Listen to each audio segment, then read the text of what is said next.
নমস্কার বন্ধুরা, welcome to my channel মুনমুনস ওয়ার্ল্ডে তোমাদের সকলকে জানাই অনেক অনেক স্বাগত। তোমরা সবাই কেমন আছো? আশা করছি অনেক ভালো আছো, আর আমিও বেশ ভালো আছি। চলো তোমাদেরকে সাথে নিয়ে এখন ব্লগটা শুরু করছি।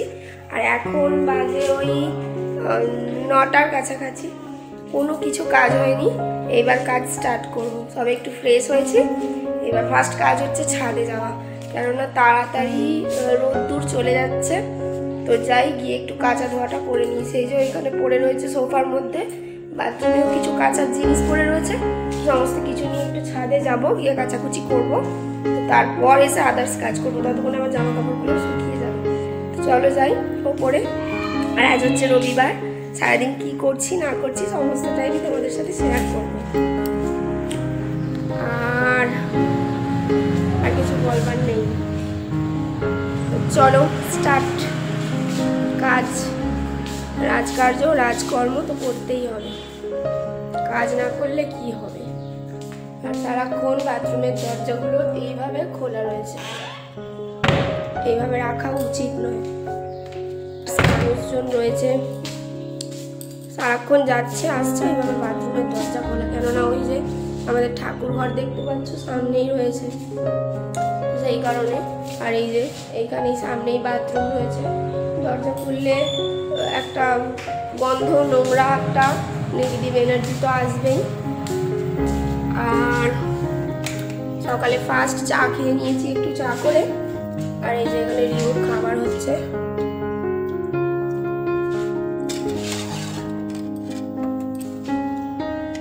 আজকে ভাবছি সমস্ত কাজকর্ম মিটিয়ে, মানে নোংরা কাজ মিটিয়ে সবকিছু পরিষ্কার পরিচ্ছন্ন করে স্নানে যাব। স্নান করে উঠে শুধু রান্নাটা করবো, একটু গরম গরম মাংস ভাত আর পুঁই শাকের একটা ঘ্যাঁট পাকাবো। পুঁই শাকের ঘ্যাঁট পাকাবো, পুঁই শাক সমস্ত সবজিও কেটে রেডি করে ফেলেছি কাল রাতে, কেননা পুঁই শাকের খুব ক্রাইসিস চলছে। বাজারে তো অনেক পুঁই শাক আছে, কিন্তু যেহেতু শ্বশুরমশাই খায় না, পুঁই শাক আনবে না, কেননা পুঁই শাক খেলে গ্যাস হয়। মানে যখন কচি ওঠে তখন আনে, এখন ওই মিটুরি হয়ে গেছে না, এখন আর খুব একটা আনছে না। ওই পাড়াতে আশেপাশে হয়েছে একজন আর দুজনের, ওই দিয়েছিল, তো ওই পুঁই শাকটাই কেটে গুছিয়ে রেখেছি, নষ্ট করলে হবে না। পুঁই শাক আমার খুব প্রিয়, মানে সবারই বাড়িতে আমরা সবাই পুঁই শাক খেতে ভালোবাসি। আর পুঁই শাক কাল রাতেই কেটে রেখে দিয়েছি, এই যে কচি কচি মিটুরি হয়ে গেছে, এই যে কালকে কেটে গুছিয়ে পরিষ্কার করে রেখেছি। আর এইগুলো না পেকে গেলে না কিরকম একটা গালে বাঁধে, কড়াই কড়াই টাইপের, খোলা খোলা টাইপের হয়ে যায়। এগুলো যতক্ষণ কচি থাকে ভালো লাগে।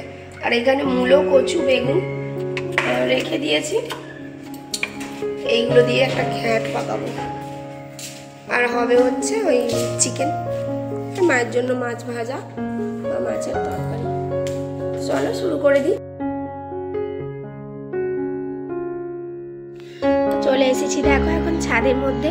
আর ছাদের মধ্যে আজকে মেলা লেগেছে, কেননা যা আজকে কাচাকুচি করেছে সব কিছু, তো এখানে লেপ কম্বল সব যা যা পেরেছি সব দিয়ে দিয়েছি।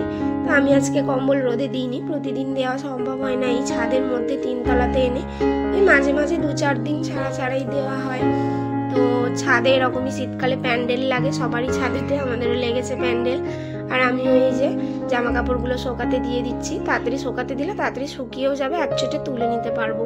আর তা না হলে আবার রেখে দিতে হয়, আবার পরের দিন একবার করে খেলিয়ে দিতে হয়, না হলে হয় না। তো প্রতিদিন হয় না এইভাবে সকাল সকাল কাচাকুচি, আজকে একটু সময় ছিল, আজকে কেচে নিলাম। তো অন্যান্য দিন যেদিন সময় হয়ে ওঠে না, সেই দিন ওই আমাকে বেলাতেই কাচতে হয়, স্নানের সময়, মানে ওই প্রায় 1টা-1:30টার সময় কাচাকুচি করি, তখন শোকাতে দিলে আর শুকোয় না, কেননা শীতের রোদ ওই 2টো পর্যন্তই প্রায় থাকে, তাও 2টো পর্যন্ত থাকে না, ওই 1টা-1:30টা পর্যন্ত, তারপরে আস্তে আস্তে চলে যায়। তবে বেশ কয়েকদিন হচ্ছে না সুন্দরভাবে রোদটা দিচ্ছে, তো তাই ভাবলাম একটু মোটা মোটা সোয়েটারগুলো কাচাকুচি করে দিই। আর 2 ছেলে বরের জামা প্যান্ট এত, মানে কি বলবো, মানে ওদের কাচতে কাচতেই হয়ে যায়, আমার বিশেষ কিছু কাচা থাকে না প্রতিদিন, ওদেরই প্রতিদিন আমাকে কাচতে হয়। তো তার সাথে আমারগুলো আমি একটু সার্ফের মধ্যে মাখিয়ে ধুয়ে দিই, তো হয়েই যায় প্রতিদিন কাচা। আর বাচ্চা থাকলে তো কি বলবো, ঝামেলার শেষ নেই। আর এই শীতকালে শীতের জিনিস কাচা, শীতের জিনিস গোছানো, লেপ কম্বল গোছানো, এই করতে করতেই বেজে যায় বেলা 11টা। আর উঠিও ওই 8টার কাছাকাছি, কেননা অনেকটা সকাল সকাল না ওঠা সম্ভব হয় না, কেননা অনেকটা রাত করে শোয়া হয়, ওই রাত 12টা বেজে যায়, মানে আসেই রাত 11টায়। আর তারপর খাওয়া দাওয়া, বাচ্চাকে খাওয়ানো, ঘুম পাড়ানো, মানে ওই 12টা, আমাদের অভ্যাস হয়ে গেছে 12টা। আর 12টায় শুলে সত্যি ঘুম যে আসে তা না, বিছানাতে শুয়ে পড়লে আমার একেবারে ঘুম আসে না, মাথায় হাজারো রকম চিন্তা পাকাই, তারপর ওই 1 ঘন্টা পর ঘুম আসে, এরকমই হয়। শুলেই ঘুমিয়ে আমি পড়ি না। যারা শুলেই ঘুমিয়ে পড়ে, শুলেই খুব তাড়াতাড়ি ঘুম চলে আসে, তারা আসলে খুব লাকি, জানো তো। মানে শুলেই যত রাজ্যের কথা চিন্তা হয়, কি বলবো, সারাদিনের কীর্তিকলাপ, কি হবে, কি হতে চলেছে, মানে হাজারো চিন্তা, সেই সব ভাবনা চিন্তা করে তারপর একটু ঘুম আসে আর কি। তো ঘুমোতে ঘুমোতে প্রায় ওই রাত 1টাই বেজে যায়, তো সেই কারণে উঠতে একটু দেরি হয়। ভোরের দিকটা ঘুমটা না একটু জোরালো হয়, তাই প্রতিদিন ওই 8টা, মিনিমাম 8টাই ধরে রাখি, ওই 8টা 7:30 এরকমই বেজে যায়। আর খুব একটা চাপও নেই যেহেতু, কেননা আমাদের ওই সকালে খুব তাড়াহুড়ো করে যে কেউ অফিস যাবে বা কাজে বেরোয় তা নয়, আমাদেরও সব ওই 9টা 10টার মধ্যেই খাওয়া দাওয়া বেরোনো, তো বিশেষ একটা অসুবিধা হয় না। ছেলেরা তো ওঠে আরও দেরিতে, 9টা 9:30 সময় ছোট ছেলে ওঠে, আর বড় ছেলের যখন স্কুল থাকে তখন তো উঠে পড়তেই হয়, ওই 6টার সময় উঠে পড়ি, ছেলেকে স্কুল পাঠিয়ে তারপরে আবার আমি একটু শুই। তো দেখো এখানে সমস্ত কাজবাজ মিটিয়ে নিয়েছি, তো সমস্ত কাজবাজ মেটানোর পর মানে ঘর গোছানো, আর তরকারিটা আমি আগেই করে রেখেছিলাম ঘরদোর মুছতে মুছতে। তো মানে এক হাতে একটা কাজ করলে হবে না, মানে এক হাতে মানে 2 হাতে 4টে কাজ ধরতে হবে, এরকমই ব্যাপার। তার মধ্যে আমি তরকারিটা চাপিয়ে দিয়েছিলাম, মাঝখানে টিফিনও করে দিয়েছি। টিফিন বলতে বেশি কিছু করিনি, ওই দুধ রুটি খেয়েই আজকে বেরিয়ে গেছে বরমশাই, বাবা, ওরা সব। আর তার ফাঁকে ফাঁকে আমি তরকারিটাও করে রেখে দিয়েছিলাম, আর ভাত চাপিয়ে রিহুর স্টুটা বসিয়েই আমি ছাদে গিয়েছিলাম। তো এইভাবেই একসাথে 2-3টে কাজ করলে খুব তাড়াতাড়ি হয়েও যায়।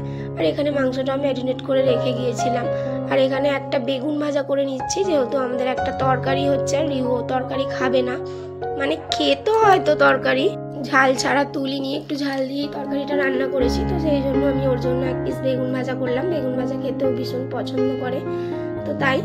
আর এইখানে আমি এবারে মাংসটা চাপিয়ে দেবো, ব্যাস রান্না বান্না হয়ে গেল। আর মা বললো ঝাল বা মাছের কালিয়া কিছুই খাবে না, গরম গরম একটু মাছ ভাজা আর ওই তরকারি হলেই মায়ের হয়ে যাবে, ডালও খুব একটা খেতে পছন্দ করে না। তাই এইখানে মাংসটা করে নিলে মোটামুটি আজকে রান্না বান্না সমস্ত কিছু কমপ্লিট হয়ে যাবে। আর এইখানে এই যে টমেটোটা দিয়ে দিচ্ছি, টমেটোটা পেস্ট করবো। আর আজকে রান্নাটা করবো না পুরোপুরি কাঁচা লঙ্কা দিয়ে, তবু কালারের জন্য একটু আধটু লঙ্কা গুঁড়ো বা কাশ্মীরি রেড চিলি দিতাম, কিন্তু এই যে গাছের লঙ্কাগুলো, তারপরে কেনা লঙ্কাগুলো এনেছে, এগুলো ভীষণ ঝাল, তো এই কাঁচা লঙ্কা দিয়েই ভাবছি আজকে রান্নাটা করব। আর টমেটোর যে ডিপ একটা রেড কালার রয়েছে, ওই কালারের মধ্যেই অনেকটা কিন্তু রান্নার মধ্যে কালার হয়ে যায়, যদি পেস্ট করে দেওয়া যায় টমেটোর লাল কালারটাও রান্নার মধ্যে চলে আসে। তাই মোটামুটি ভালোই রং হয়েছিল আজকে চিকেনটা, আর লঙ্কা গুঁড়ো অ্যাড করে নিই, পুরো রান্নাটাই আজকে কাঁচা লঙ্কা দিয়েই করেছিলাম। আর এই যে এখানে চিকেনটা এবার ভালোভাবে কষে নেব। আর ওদিকে ওরা 2 ভাই খেলা করছে, দুষ্টুমি করছে, তো ওদের একবার দেখছি আর এখানে রান্নাটা করছি। আর দেখতে দেখতে কিন্তু বেলা হয়ে গেছে অনেকটাই, ওই প্রায় 2টোর কাছাকাছি, 1:45 এরকম হবে। তো আমি এই যে এদিকে চিকেনটা কষাচ্ছি, আর চিকেনটা কষাতে কষাতে ওদিকে রিহুর ভাতটা বেড়ে নিচ্ছি, তো রিহুকে ভাতটা খাইয়ে দেবো। খাওয়াতে খাওয়াতে এদিকে আমার রান্নাটাও কমপ্লিট হয়ে যাবে, মোটামুটি হয়েই গেছে। আরও একটু কষিয়ে জল দিয়ে দেবো, জাস্ট হয়ে যাবে। তো যাই, তো এরকমই হয়, বাচ্চা থাকলে বাড়িতে সব মিলেমিশে করতে হয়, মানে একটা কাজ একভাবে পরিপাটি করে দাঁড়িয়ে সুন্দরভাবে সেটা করা সত্যিই সম্ভব হয় না, বাচ্চাকেও দেখতে হয়। তো এই যে ছেলেকে এবার খাওয়াবো, ওকে খাওয়াতে খাওয়াতে আমি রান্নাটাও করে নেবো। আর ও চিকেন স্টু খেতে না ভীষণ ভালোবাসে, এই চিকেন স্টু একটু বেশি করে নিই, ওকে রাতের দিকেও খাওয়াই। তো আমরা এখন শুয়ে পড়েছি, এখন বাজে 3:30।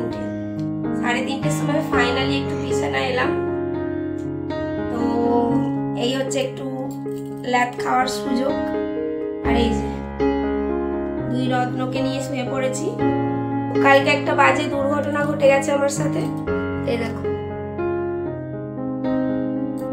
গ্যাসের বার্নালে হাতটা ঠেকে গেছে, গরম গ্যাসে।